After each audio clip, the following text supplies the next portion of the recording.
No bye weeks in week 8. Well, what does that mean for beat the waiver wire? Dave's look of shock tells you everything. We'll tell you right now on FFT Express. And welcome everybody. All right, yeah. So there are no teams on a bye. So big schedule, full slate, but still players to be picking up right now. Dave Richard, who should we be looking at? Well, first of all, I do want to point out who's on bye in week 9. It's the Steelers and the 49ers. And if the 49ers are on bye in week 9, maybe that means Christian McCaffrey's on his way back in week 10. So if my team's got a really good record, I'm going to go try and find the manager that's got Christian McCaffrey and see if I can work out a deal to get him on my roster for the stretch run, for the playoffs, hopefully while his value is still pretty low. But that's not somebody that we can find off the waiver wire. I would like to start with the defenses, Adam, because I think that that's a position that people stream often. And I think that there's going to be some options, not only for this week, but moving forward that you'd like. The Chargers make the most sense of anybody. They're going to take on the Cardinals in week 7, potentially without Marvin Harrison Jr. And then after that, it's the Saints, who we just saw on Thursday, LOL. And then they're at Carolina in week 9.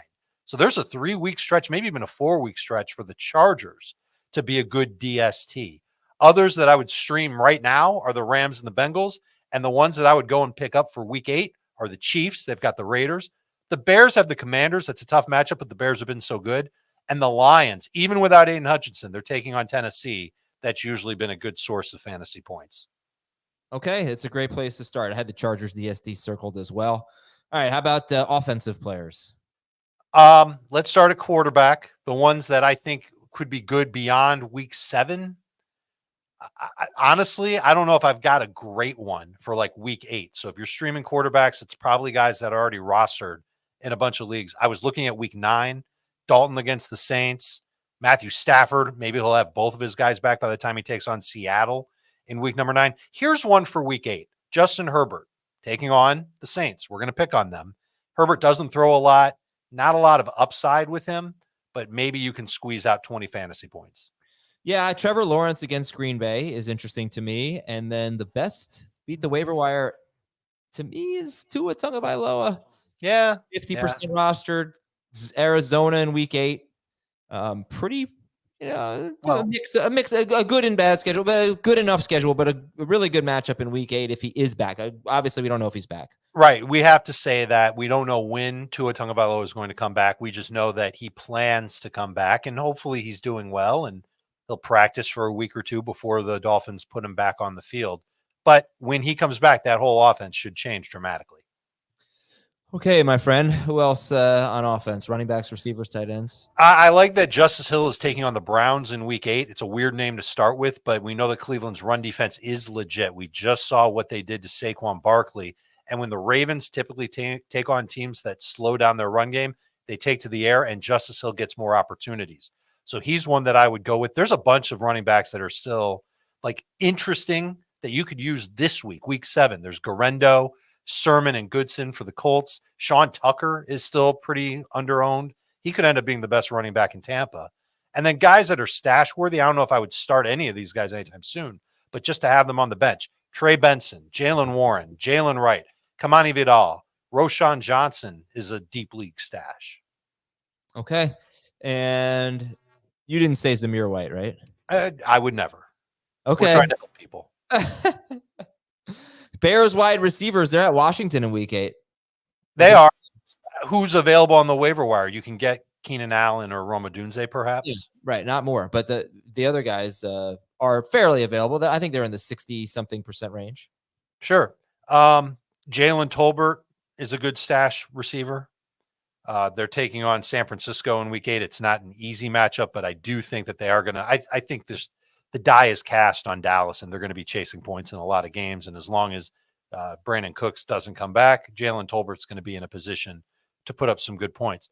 Again, like the running backs at wide receiver, I see guys that are good to start right now. Demario Douglas does have tough matchups after this week, but holy cow, man, we've talked about how good he is, and he's still out there in about half of CBS Sports leagues. Xavier Leggett plays Washington this week. Whittington and Atwell if there's no Cooper Kupp. Tyler Lockett and Atlanta this week. He's got the Rams in week 9. Quentin Johnston has the Cardinals this week. He's an interesting stash. You know what that Chargers schedule is already. Romeo Doubs is a decent stash. And what about this, Adam? If Deontay Johnson gets traded, Does Adam Thielen Yeah. become a sneaky fantasy receiver, especially in PPR leagues? Yeah, and if you don't want to go that route, you can look at Xavier Leggett. He's like 34%, or he's 41% roster now. Yeah, but that's another guy that absolutely should be on fantasy benches at bare minimum. Okay. Yeah, and Juju in shallower leagues is still available in a decent amount of leagues, actually. Yeah, hopefully he practices on Friday. By the time you guys watch this, you might already know whether or not Juju's playing or not in week number 7. Tight ends, guys you can start this week. I'm not even thinking about week 8 as much as week 7, but Hunter Henry, Cade Otton, Dalton Schultz, Noah Fant, they top the list. Keep an eye on Jatavian Sanders. Adam, you brought him up on our show on Friday. I think that Sanders does have potential, especially if Deontay Johnson gets traded out of LA, out of North Carolina. NC. And Dalton, sorry, Cole Kmet. Cole Kmet 74% rostered, so he's on a bye. Yeah. I'm not really a big Cole Kmet guy, but if you are, he might be out there because he's on a bye this week. All right, we'll take a break and answer some questions when we come back on FFT Express.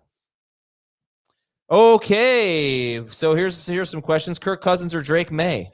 Cousins. Evan Ingram or Brian Thomas Jr., PPR? BTJ. Chase Brown or Raheem Mostert? I'm going to lean toward Chase Brown. Raheem Mostert or a Colts running back? I believe I like Mostert better than a Colts running back. Should I drop Braylon Allen for Sean Tucker? I would do that, but you've got to be patient with Tucker. I would not do that. I feel like, look, likelihood is that neither of those guys are worth starting, right?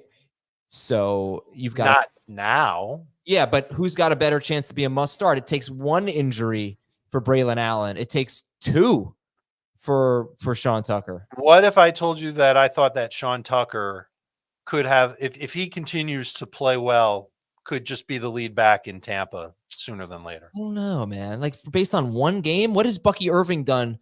Bucky Irving has been awesome. He was good in the game too, but Sean Tucker looks like the best overall running back in that backfield.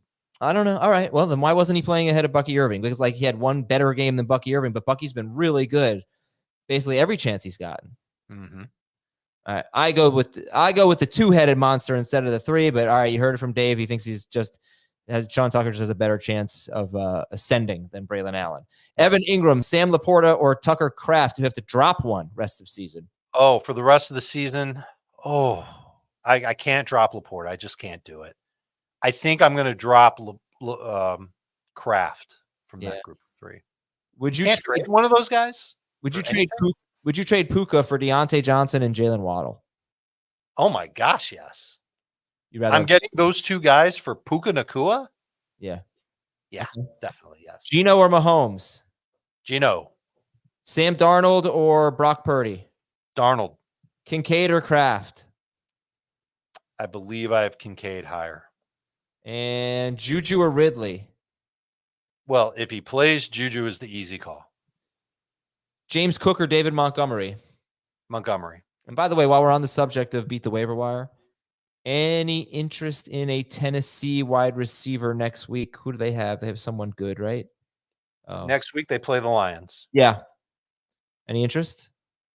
Well, Hopkins would be the one who's probably most available. You could stash him. He should be on the stash list. Okay. That's Dave Richard. I'm Adam Azer. Have a great day, everybody. We will talk to you tomorrow on Fantasy Football. Oh, no, we won't. We'll talk to you on Sunday. The day is Sunday, 9 a.m.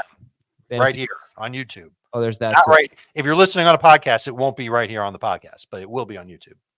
Later, everyone.